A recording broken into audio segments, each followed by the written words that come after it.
Ini adalah kisah seseorang dapat terlahir di alam dewa.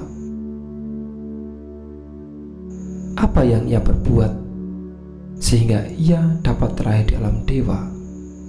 Mari kita simak video berikut ini.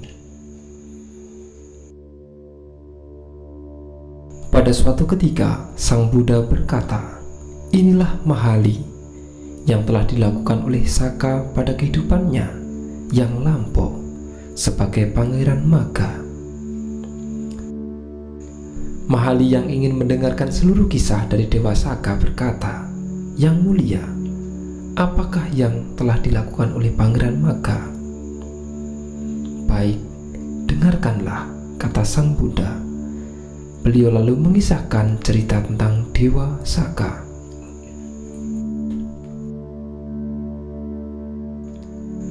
Pada masa yang lampau, seseorang pangeran bernama Magga tinggal di kerajaan Magadha. Pada suatu hari, dia mengunjungi tempat berlangsungnya suatu kegiatan di daerahnya. Dengan kakinya, ia membersihkan debu di tempat dia berdiri dan kemudian dia berdiri dengan santai di tempat tersebut. Kemudian seseorang datang, memukul dan mendorong ke samping dan merebut tempatnya. Pangeran Magga tidak marah dengan orang itu. Dia membersihkan tempat lain dan berdiri di situ. Dengan cara yang sama, satu demi satu, orang-orang yang keluar dari rumahnya memukul Pangeran Magga dan mendorongnya dari tempat yang telah dibersihkannya. Kemudian Pangeran Magga berpikir, kelihatannya orang-orang ini menikmati apa yang telah saya kerjakan. Karena hal ini membuat orang lain bahagia, tentunya perbuatan saya ini merupakan perbuatan yang berjasa. Demikianlah, pada keesokan harinya, Pangeran Magga membawa sekop dan membersihkan tempat yang lebih luas. Dan orang-orang berdatangan dan berdiri di situ. Pada musim dingin, Pangeran Magga membuat perapian agar orang-orang dapat menghangatkan badan mereka. Dengan demikian, tempat ini menjadi suatu tempat peristirahatan yang disukai oleh semua orang. Kemudian Pangeran Magga berpikir, suatu kesempatan yang baik bagi saya untuk membuat jalan menjadi licin dan rata.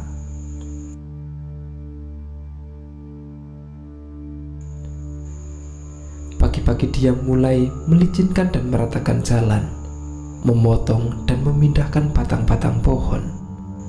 Dengan melakukan hal ini, Pangeran Magga menghabiskan waktu luangnya. Seseorang melihatnya dengan berkata, "Tuan, apakah yang sedang Anda lakukan?" Pangeran Magga menjawab, "Saudara, saya sedang meratakan jalan menuju surga. Saya ingin ikut bergabung, Tuan." "Silakan bergabung dengan saya. Surga adalah tempat yang menyenangkan bagi banyak makhluk." Melihat kedua orang itu, orang ketiga menanyakan pertanyaan yang sama dan mendapatkan jawaban yang sama. Dia pun ikut bergabung. Kemudian orang keempat, kelima, hingga ke-33 orang. Ke-33 orang ini bekerja sama-sama dengan menggunakan sekop dan kapak, meratakan jalan sepanjang 1 atau 2 kilometer. Kepala desa melihat mereka dan berpikir, orang-orang ini melakukan pekerjaan yang salah. Kalau mereka mau menangkap ikan, memburu binatang di hutan, menikmati minuman keras, atau melakukan hal-hal semacam itu, saya dapat mengambil keuntungan dari mereka. Dia lalu memanggil ke-33 orang dan bertanya kepada mereka, "Apa yang kalian kerjakan?" "Meratakan jalan menuju surga, Tuhan." "Itu bukanlah pekerjaan yang sesuai bagi berumah tangga. Yang harus kalian lakukan adalah menangkap ikan, berburu binatang, menikmati minuman keras, dan bersenang-senang." Ke-33 orang itu menolak melakukan saran kepala desa. Semakin dipaksa, semakin keras mereka menolak untuk melakukannya. Akhirnya, kepala desa menjadi marah. "Saya akan menghancurkan mereka," katanya. Kepala desa lalu menemui raja dan melaporkan, "Yang mulia, saya melihat sekelompok pencuri sedang melakukan kejahatan." Raja lalu berkata, "Tangkap mereka dan bawa kemari."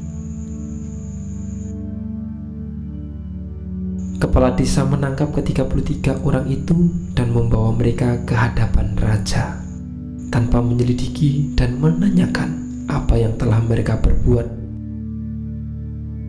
Raja memberikan perintah, hukum mati mereka dengan injakan seekor gajah liar yang ganas.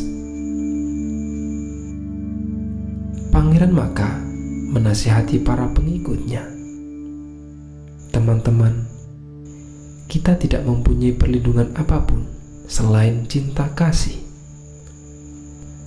Oleh karena itu, tenangkanlah hati kalian, jangan marah kepada siapapun. Penuhilah hati kalian dengan cinta kasih kepada raja, kepala desa, dan kepada gajah yang akan menginjak-injak kita dengan kakinya." Mereka mengikuti nasihat Pangeran Maka. Sedemikian kuat pancaran cinta kasih mereka sehingga gajah tidak berani menginjak mereka.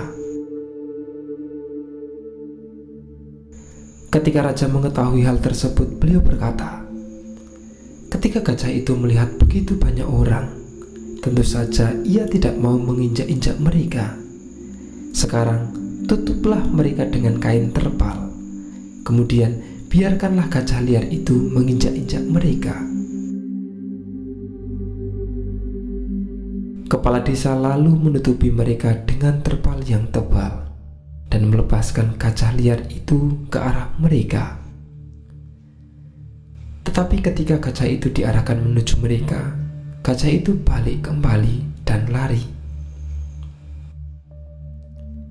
Ketika raja mendengar apa yang telah terjadi, ia berpikir, seharusnya ada suatu sebab atas kejadian ini. Raja lalu memanggil ke-33 orang itu untuk menghadapnya dan beliau bertanya,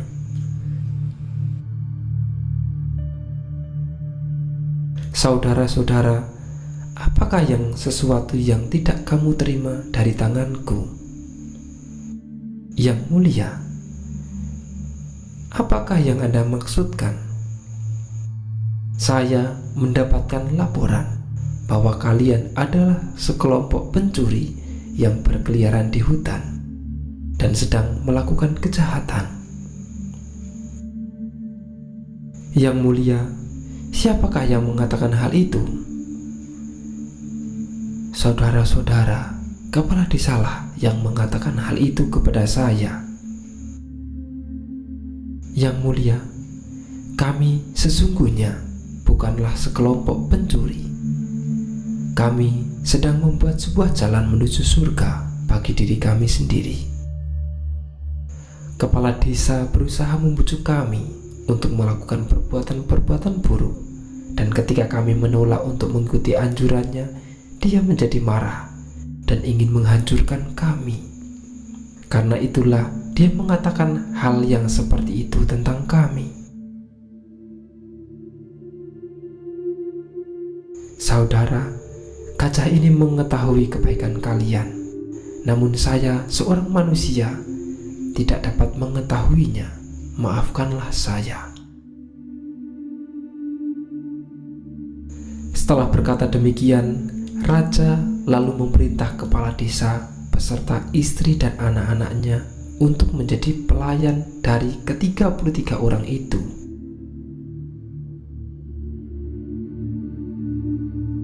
Raja juga memberikan gajah untuk dikendarai dan menghadiahkan desa itu kepada mereka. Pada saat berkeliling di desa, mereka sepakat, sudah menjadi tugas kita untuk menambah perbuatan baik. Apalagi yang harus kita lakukan? Kemudian timbullah pemikiran di antara mereka, untuk kepentingan orang banyak, marilah kita membangun sebuah rumah peristirahatan yang kuat dan aman.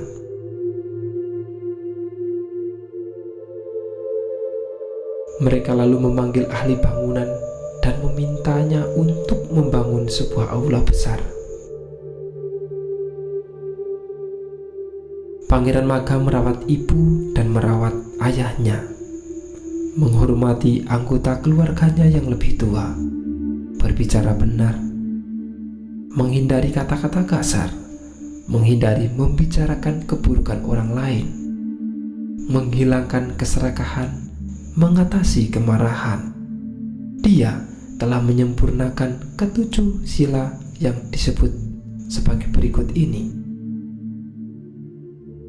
merawat ayah dan ibu, menghormati anggota keluarga yang lebih tua, lemah lembut dan ramah di dalam percakapan, menghindari membicarakan keburukan orang lain, menghindari keserakahan, jujur, dapat mengatasi kemarahan. Orang seperti ini oleh para dewa dari alam ke-33 dewa disebut sebagai orang yang baik. Setelah mencapai keadaan yang terpuji ini, pada saat itu dia meninggal dunia. Dia terlahir kembali di alam ke-33 dewa sebagai Saka, raja para dewa.